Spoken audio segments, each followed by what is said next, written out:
Hi, and welcome back to my channel. If you're new here, I'm Jules, and I'm designing a theme park based on United States urban legends. And more specifically, I am doing a series that focuses on the graphic design part of designing a theme park. And through this series, I'll be focusing on one area of the park. If you didn't see the prior parts to this series, I suggest you do just so that you can, you know, be up to speed of why I'm doing the things that I'm doing and get a little bit more context. But in part one, I did the groundwork with doing some research. And then in part two, I talked about brand identity and answered some brand identity questions while making a mood board. And I also asked my audience to actually name the land, and they came up with Phoenix Forge.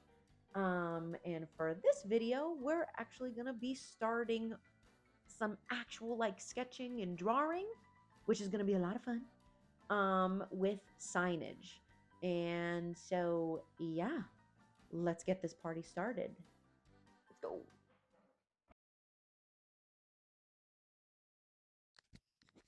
All right, let's get into the plan of attack here.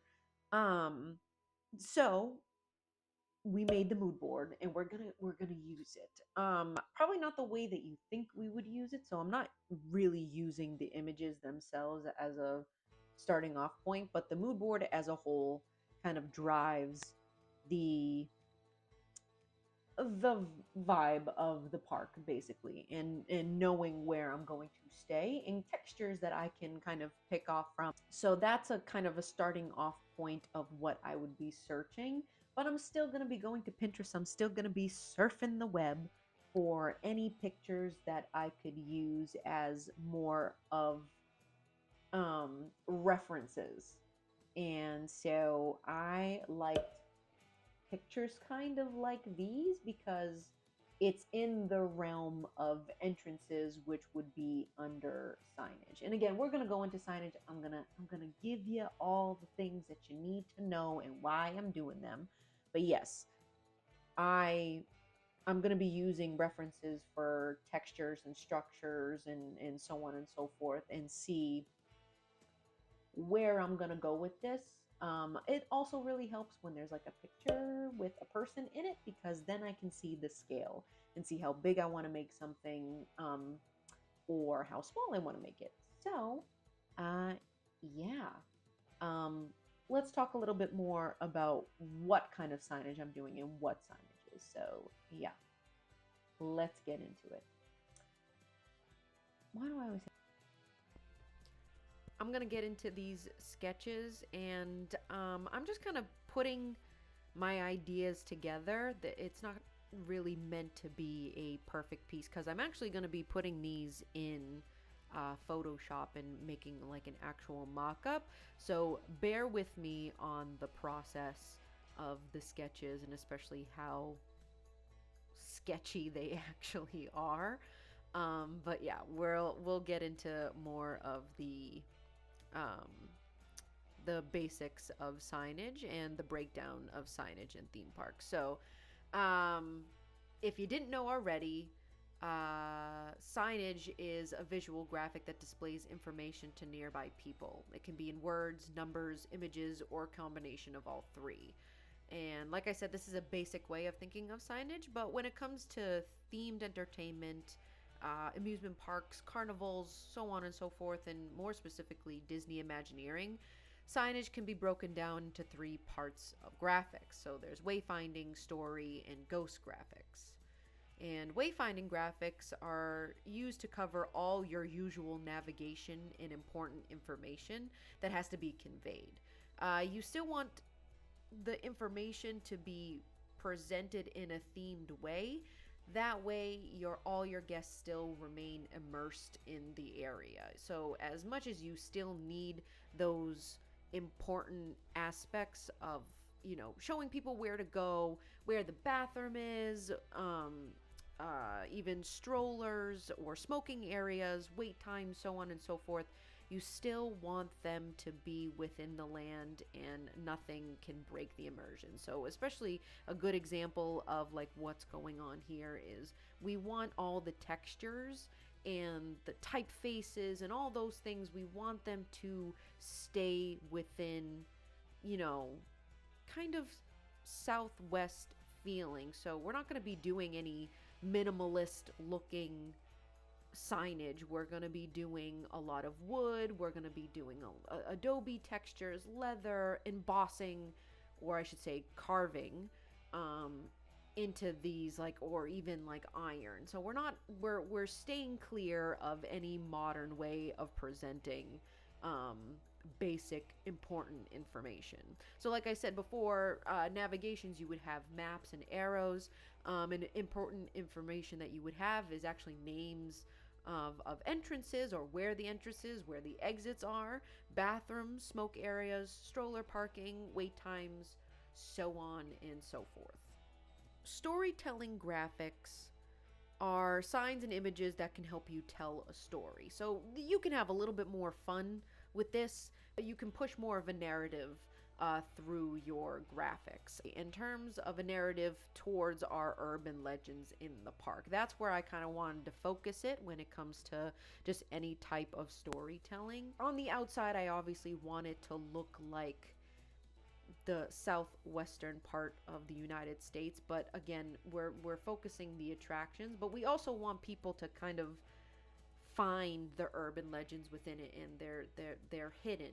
But I still want people kind of up to speed that this isn't just like another Disney park, where we're trying to tell a story, and some spooky stories at that. So, and what I'm thinking of to tell more of a story through signage, so not just graphics, because graphics can be any like physical thing and more facades, but when it comes to signage, I'm thinking like more posters. How I was doing the entrance sketch, I kind of wanted posters like plastered and also things written on it. That way it kind of stays in the immersion, but also you know what you're getting yourself into. Even some of the actual urban legends that are going to be within this land. Ghost graphics can be similar to storytelling graphics, but more specifically, ghost graphics are things that you show without having to physically tell them. So yes, a poster is going to have like physical words and you're reading those things, and that adds to the story, right? But in this instance, this would cover other elements that you could shape your narrative without having to use words, or at least very few words. I'm not really sketching it just because like I said, I'm focusing on more things that have to do with signage itself. But some things that you could use are Area 51 signs could work. But I think this actually works more in terms of like actual facades, in that like I would go more towards showing signs of a UFO crash, or having the UFO actually physically in the crash. That way I can indicate to my audience that you are in an area where Area 51 would be. There are aliens in this area. Aliens are part of the urban legends, without actually having to give you a poster that says, warning, aliens, right? You know where you are, you see it, aliens are part of this. So yes, ghost graphics are more physical rather than like wordy or signage in itself.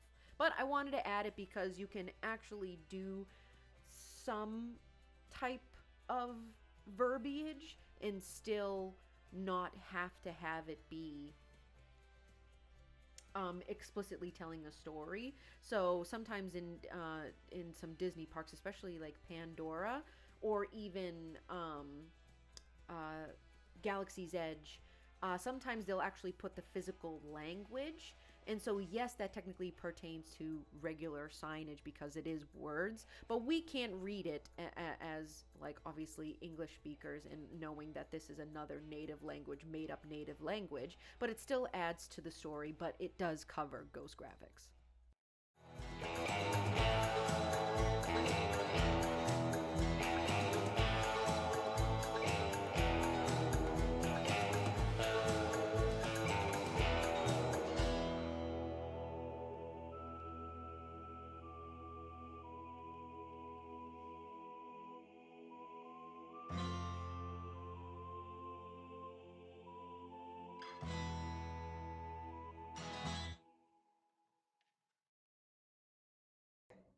final thoughts.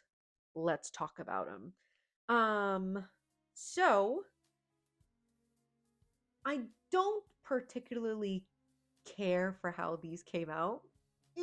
Um, I decided to go the route of digitally making them because I wanted to try something new. And um, something about me is that I like to wait till the last minute to do things. So I actually hit every type of road bump that you would when deciding to do something last minute. And technical difficulties were pretty much my entire issue when constructing these. I think it looks fine. I think actually it does a plenty good job of representing from what I had as a sketch to what I have now. Um, but I wish I rather have fully sketched out everything and inked it and painted it and so on and so forth and just scanned it, right? But I wanted to try out something new or at least try something that I haven't done in a long time.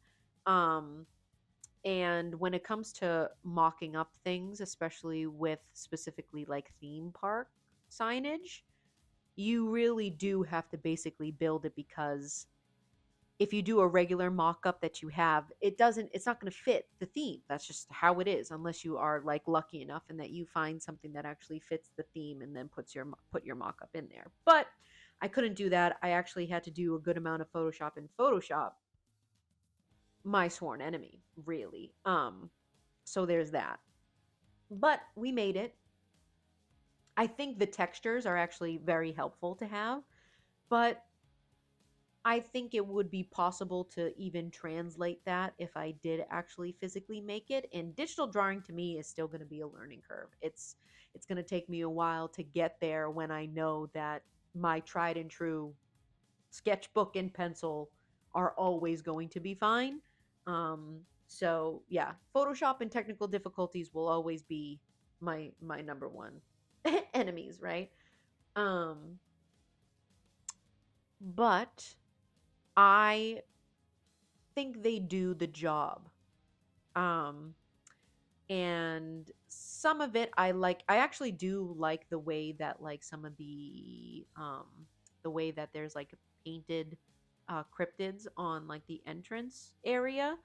I wish I gave myself a little bit more time so that I could have designed more of like the posters and stuff. But again, I think they do exactly what they're supposed to do. And I think at some point, obviously, I'm going to revisit a lot of these when I'm just putting like filler things so that I can just put them in, have it be as it is, and properly present it the way that I can envision it rather than relying on digital, like royalty free things in order to like build it out. But yeah, I think it does exactly what it needs to do. I think it represents well of like what I was looking for and had all the textures that I was looking for. I did prior sketches that had actually more of like a incorporated like organic rock that you would see in the area, but I didn't like the way that it was looking. It was looking very not rock like. Um, and so we just went a different route for that. But I will be putting the finals. Basically, I'm going to be posting it on YouTube, posting it on Instagram. That way that you can see them in all their like still glory. And yeah, so before I go, I'd like to thank my Patreons for supporting me and allowing me to continue to make content just like this. And a really, really big thank you to the Absinthetic Orchestra for supplying music. He's been supplying a lot of music for me.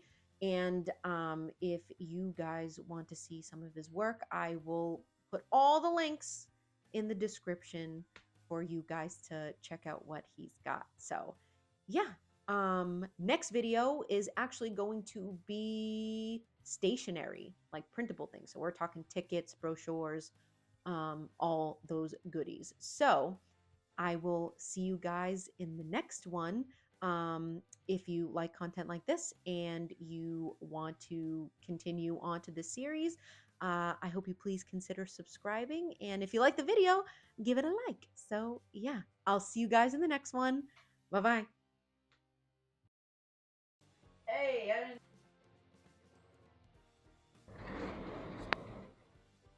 Ooh. Good lord. Good lord. I'm looking like a scrub. Good lord. Anyway, focus solely on one part of.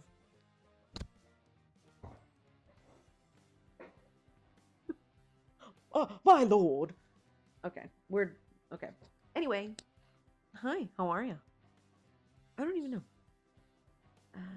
And I keep saying like it.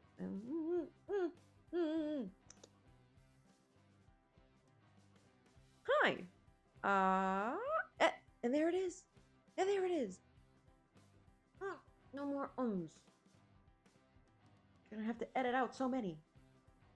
Scrub is a guy who thinks he's fly. Anyway.